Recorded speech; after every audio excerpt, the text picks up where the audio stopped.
이렇게 해서 사실상 관리 권한을 접수해버려요. 자, 그 다음 6단계.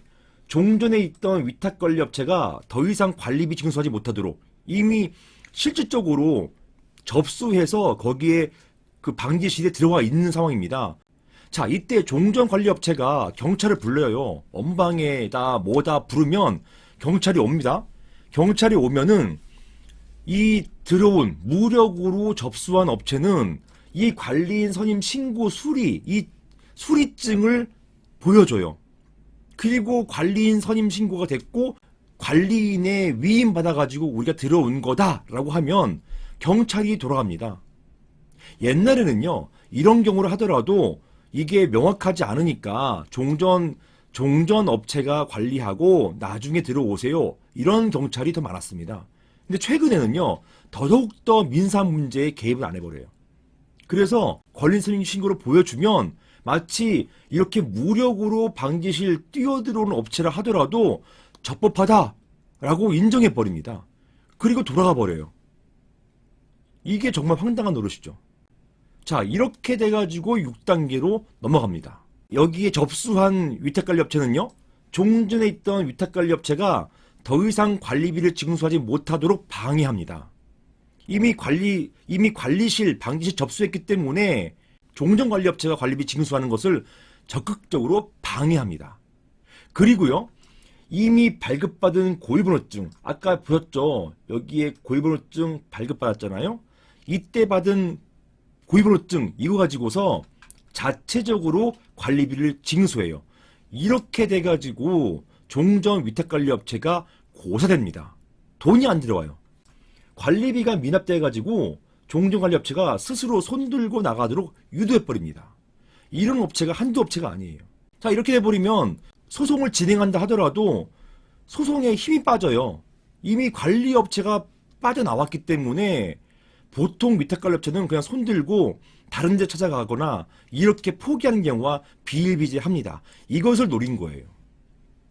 일단 불법적이든 무력이든 뭐든 대한민국 질서를 해치면서까지도 일단 침입해가지고 빼내. 종전관리업체 빼낸 다음에 우리가 점거해. 그 상태를 그냥 인정해줘. 이게 바로 현재 벌어지고 있는 상황이란 말입니다. 이 법이나 경찰 권력이나 전부 오피스텔 헌터를 도와주고 있는 쪽으로 가고 있는 것 같아요. 참 정말 안타깝습니다. 자, 그 다음 7단계. 정말 황당하고 저도 너무 이게 웃겨요. 뭐냐, 선임된 관리인에 대한 소송. 이제 이렇게 억울하니까 저한테 오셔가지고 제가 소송을 진행합니다. 특히 관리인이었다고 주장하는 사람 직무정지 가처분을 제가 제기하면요, 잘 보세요. 거의 대부분 현장입니다. 직무정지 가처분을 한 다음에 그냥 바로 추인 총회를 해버립니다. 추인을 위한 관련 집회를 다시 개최한대요.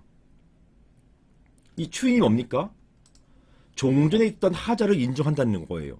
종전 하자를 인정하고 추인을 하면요, 종전 하자가 치유되기 때문에 결국은 처음에는 잘못됐다 하더라도 이게 추인돼가지고 문제가 없게 돼버린단 말입니다. 그걸 노리는 거예요. 그러니까 애당초 3단계에서 잘못됐음에도 불구하고, 그래서 4단계, 5단계, 6단계 전부 잘못된 것임에도 불구하고 부랴부랴 추인총회를 다시 열어가지고요, 종전의 4, 5, 6단계, 잘못된 4, 5, 6단계가 마치 문제 없는 것처럼 만들어버린단 말입니다. 자, 이게 얼마나 황당한 이야기입니까? 이걸 악용하는 거예요. 누가 악용하겠어요? 오피스텔 헌터가 악용한다는 것입니다. 보세요. 여러분들 현장에서 소송을 하면 대부분 추인총회를 또 연답니다. 그 말은 뭐예요? 자기가 이미 3단계에서 잘못했다는 것을 인지하고 있는 거예요. 잘못했고 이런 집회가 엉망진창이었음에도 불구하고 일단 어떻게 해서 관리인 선임 신고하고, 그리고 이 관리인 선임 신고증 가지고서 관리회사를 밀어내고, 그런 상태에서 점거해 가면서 관리권을 접수해버리는 것, 이런 상태에서 이미 추인총회를 열어가지고 마치 이것을 문제없는 것이냐 만든다는 것입니다. 이것을 이용하고 이것을 이렇게 하는 것은 이런 제도를, 이런 법제도와 판례를 이용하는 것입니까? 악용하는 것입니까?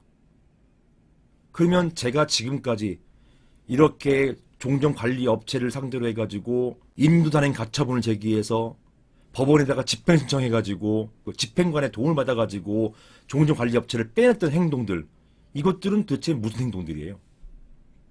이게 적법한 행동들이었는데 이걸 싹 다 무시하고 무력으로, 여러분 방금 보신 것처럼 무력으로 침탈하는 것, 자, 이게 현재 벌어지고 있는 현상입니다. 그리고 제목 보시는 것처럼 오피스텔 헌터의 신종 수법이에요. 자, 이렇게 되면 수분양자들이 어떤 피해를 입느냐? 첫 번째, 과연 집회를 위한 비용 부담하겠죠. 이게 위탁관리 업체가 보조하는 게 아니기 때문에 개개인 소유자들이 각출한단 말입니다. 보니까 총회대행업체에서 전자서명 등 총회대행 명목으로 보통 세대별 2만원 내지 3만원 정도 청구합니다. 이게 더 낮아지기도 하고 오르기도 하지만 대충 이렇게 받는 것 같아요. 그 명목 보니까 별 명목도 아니에요. 관리인 선임 신고를 대행해 주겠다 뭐 이런 것들 다 갖다 붙여가지고, 그 다음에 사회에도 변호사가 하겠다 이런 거 해가지고 세대별 2만원 내지 3만원 정도 청구하고요. 1차 관련 집회에서 하자가 발생하면 아까 추인총회 연다고 했잖아요. 추인 관련 집회를 연다고 했는데 이때 또 받아요. 추가 요금을 또 요구합니다. 이런 식으로 계속 돈을 요구합니다. 그리고 수분양자들은 요구받죠. 그럼에도 불구하고 주시는 것 같아요. 어쩔 수 없으니까. 계속 여기에 끌려가시는 것 같아요. 자, 그 다음에 이렇게 비용 부담에 손해가 발생하는 것이고, 그 다음에 위탁관리업체가 관리권을 장악하면 그에 사용된 비용을 관리비용으로 녹여서 징수하게 됩니다. 왜냐? 위탁관리업체가 관리권 접수하기 위해서 사람 동원하고 여러 가지 명목으로 돈을 썼을 거 아니에요. 이 쓴 돈을요, 어떻게든 돌려받겠죠. 보이지 않게 관리비용으로 녹여서 징수받는 것, 이게 필연적입니다. 실제로 제가 소송에서 이기니까요, 그다음부터 나 몰라라 하고 없어졌어요. 그리고 그 수분양자들만 남았습니다. 항소등 추가 소송도 없어요. 왜냐? 더 이상 돈이 없으니까. 이렇게 돼버립니다. 이게 운명이에요. 결국 남은 수분양자들만 비용 부담을 고스란히 떠안게 되고, 그리고 건물 혼란에 대한 그런 비난도 역시나 떠안게 되는 상황이 돼버립니다. 누구 때문에요? 오피스텔 헌터 때문에 그런 것이에요. 자, 그래서 유의할 점은요, 자, 여러 가지가 있지만 가장 중요한 건 몇 가지만 거론했어요. 첫 번째, 총회대행 업체 불법에 가담하거나 방조하면 안 됩니다. 개인정보에 대한 불법 사용에 대해서 철저히 따지고 이의 제기하셔야 돼요. 그리고 어설프게 권리 분석도 안 한 상태에서 관련 집회를 진행하고 그것 때문에 추가 추인총회를 하게 된다는 점, 이거 경계하셔야 됩니다. 그래서 추인총회 한다는 얘기는 결국 문제가 있다는 것을 인정한다, 이렇게 보셔야겠어요. 그 총회대행 업체가 종전에 관련 집회가 문제가 있었다라는 것, 이것을 인정하는 것이다, 이렇게 보시면 되겠어요. 오피스텔 헌터는 결국 건물의 혼란을 부추겨서 수익을 얻습니다. 관리 수익, 소송 수익, 총회 대행 수익, 그리고 그 책임은 고스란히 수분양자들이 떠안게 되는 것, 이거 경계하셔야 됩니다. 실제 일어난 일이에요. 자, 그리고 마지막, 전자서명, 전자투표, 최대한 공신력 있는 업체에 의뢰해야 되는 것이고요. 온라인 광고 많이 한다고 해가지고 또 많이 뜬다고 해가지고 현혹되어서는 안 됩니다. 자, 이런 것이, 이렇게 해가지고 경계하시는 것이 최대한 오피스텔 헌터의 접근을 막는 방법이에요.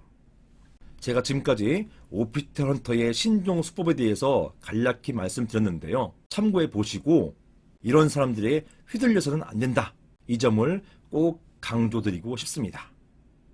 이상입니다.